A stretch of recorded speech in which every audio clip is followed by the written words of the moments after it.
ರಾಜ್ಯದಲ್ಲಿ ಭಾಳ ಚರ್ಚೆಗೆ ಗ್ರಾಸವಾಗಿರುವಂತಹ ಪೆನ್ ಡ್ರೈವ್ ಪ್ರಕರಣ ಏನಿದೆ ಇದಕ್ಕೆ ಸಂಬಂಧಪಟ್ಟ ಹಾಗೆ JDS ಮುಖಂಡರು ನಾಯಕರುಗಳು ಈಗಾಗಲೇ ಮೈಸೂರಿನಲ್ಲಿ ಪ್ರತಿಭಟನೆಯನ್ನು ಮಾಡ್ತಾ ಇದ್ದಾರೆ. ರಾಜ್ಯ ಸರ್ಕಾರದ ವಿರುದ್ಧ, ಅದರಲ್ಲೂ ಕೂಡ ಉಪಮುಖ್ಯಮಂತ್ರಿ DK ಶಿವಕುಮಾರ್ ಅವರ ವಿರುದ್ಧವಾಗಿ ಪ್ರತಿಭಟನೆಯನ್ನು ಕೂಡ ನಡೆಸ್ತಾ ಇದ್ದಾರೆ. ಪ್ರತಿಭಟನೆಯ ಉದ್ದೇಶ ಏನಂತಂದರೆ ಪೆನ್ ಡ್ರೈವ್ ಪ್ರಕರಣವನ್ನು SITಗೆ ಬಿಟ್ಟು CBIಗೆ ವಹಿಸಬೇಕು. ಈ ಪ್ರಕರಣವನ್ನು ವಸ್ತುನಿಷ್ಠವಾಗಿ ಅಂತಂದರೆ ಎಲ್ಲೋ ಒಂದು ಕಡೆ ಈ ಒಂದು ಪ್ರಕರಣ ರಾಜ್ಯ ಸರ್ಕಾರದ ಒಂದು ಹಿಡಿತದಲ್ಲಿ ಇದೆ.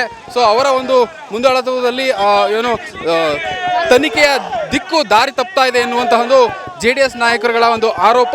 ಈ ಹಿನ್ನೆಲೆಯಾಗಿ ಇಂದು ಮೈಸೂರಿನ ಜಿಲ್ಲಾಧಿಕಾರಿ ಕಚೇರಿಗಳ ಮುಂಭಾಗದ ರಸ್ತೆಯಲ್ಲಿ ಈಗಾಗಲೇ ಮೆರವಣಿಗೆ ಮೂಲಕ ಪ್ರತಿಭಟನೆಯನ್ನು JDS ನಾಯಕರು ಮಾಡ್ತಾ ಇದ್ದಾರೆ.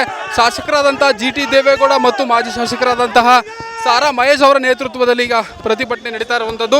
ಈ ಒಂದು ಪ್ರತಿಭಟನೆ ಈ ರಸ್ತೆ ಮುಖಾಂತರವಾಗಿ ಜಿಲ್ಲಾಧಿಕಾರಿಗಳ ಕಚೇರಿಯನ್ನು ತಲುಪಲಿದೆ. ಈ ಒಂದು ಪ್ರತಿಭಟನೆಯಲ್ಲಿ ಮುಖ್ಯವಾಗಿ DK ಶಿವಕುಮಾರ್ ಅವರ ವಿರುದ್ಧವಾಗಿ ಘೋಷಣೆಗಳನ್ನು ಕಾರ್ಯಕರ್ತರು, ನಾಯಕರುಗಳು, ಮುಖಂಡರುಗಳು ಕೂಗ್ತಾ ಇರುವಂಥದ್ದು ಕೂಡ ನಾವು ನೋಡ್ತಾ ಇದ್ದೇವೆ. ಎಲ್ಲೋ ಒಂದು ಕಡೆ ಈ ಒಂದು ಪೆನ್ ಡ್ರೈವ್ ಪ್ರಕರಣ ಹಂಚಿದ್ದು ಕಾಂಗ್ರೆಸ್ ನಾಯಕರು DK ಶಿವಕುಮಾರ್ ಎನ್ನುವಂತಹ ಒಂದು ಮಾತುಗಳನ್ನು ಅವರು ತಿಳಿಸ್ತಾ ಇರುವಂಥದ್ದು.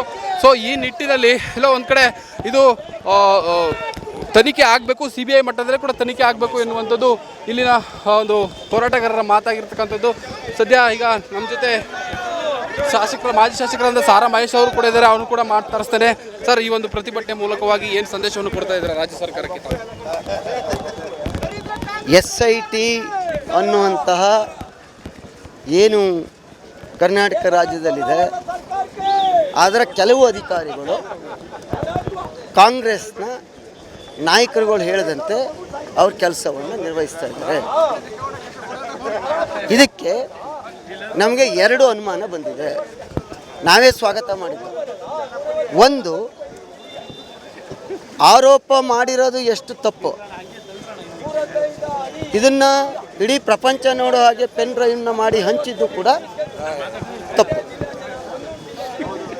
ಇದನ್ನು ಮಾಡಿದವ್ರು ಯಾರು ಅನ್ನೋದ್ರ ಬಗ್ಗೆ ಇಲ್ಲಿವರೆಗೆ ಒಬ್ಬರನ್ನು ಅರೆಸ್ಟ್ ಮಾಡಿಲ್ಲ, ಒಬ್ಬರನ್ನು ವಶಕ್ಕೆ ಪಡ್ತಿಲ್ಲ. ಎರಡನೇದು ರೇವಣ್ಣವರ ಮೇಲೆ ಇರುವಂಥ ಆರೋಪ, ಯಾರು ಸಂತ್ರಸ್ತರೆ ಅಂತೇನಿದ್ದಾರೆ ಅವ್ರನ್ನ ವಶಕ್ಕೆ ಪಡೆದು ಅಲ್ಲೇ 4 ದಿವಸ ಆಗಿದೆ ಅಂತ ನೋಡಿದ್ವಿ TV. ಯಾಕೆ ಅವ್ರನ್ನ ಮ್ಯಾಜಿಸ್ಟ್ರೇಟ್ರ ಮುಂದೆ ಹಾಜರುಪಡಿಸಿಲ್ಲ 164ಗೆ? ಏನು ಮಾಡ್ತಾಯಿದ್ದೀರಿ? ಯಾರ್ಯಾರ ಮೇಲೆ ಒತ್ತಡ ತರ್ತಾ ಇದ್ದೀರಿ ನೀವು? KR ನಗರದಲ್ಲಿ ಇರ್ತಕ್ಕಂಥ ಅವ್ರ ಸಂಬಂಧಿಕರನ್ನೆಲ್ಲ ಯಾಕೆ ಕರ್ಕೊಂಡು ಹೋಗಿದ್ದೀರಿ ಬೆಂಗಳೂರಿಗೆ ಹೇಳಿಕೆ ಕೊಡ್ಸೋಕ್ಕೆ? ಒಂದು ಪ್ರಾದೇಶಿಕ ಪಕ್ಷವನ್ನು ಮುಗಿಸುವ ಹುನ್ನಾರ ನಡೀತಾ ಇದೆ. ಏನು ಮಾಡ್ತಾ ಇದ್ದಾರೆ? ಈಗಾಗಲೇ ನಿನ್ನೆ ದೇವರಾಜೇಗೌಡರು ಹೇಳಿದ್ದಾರೆ,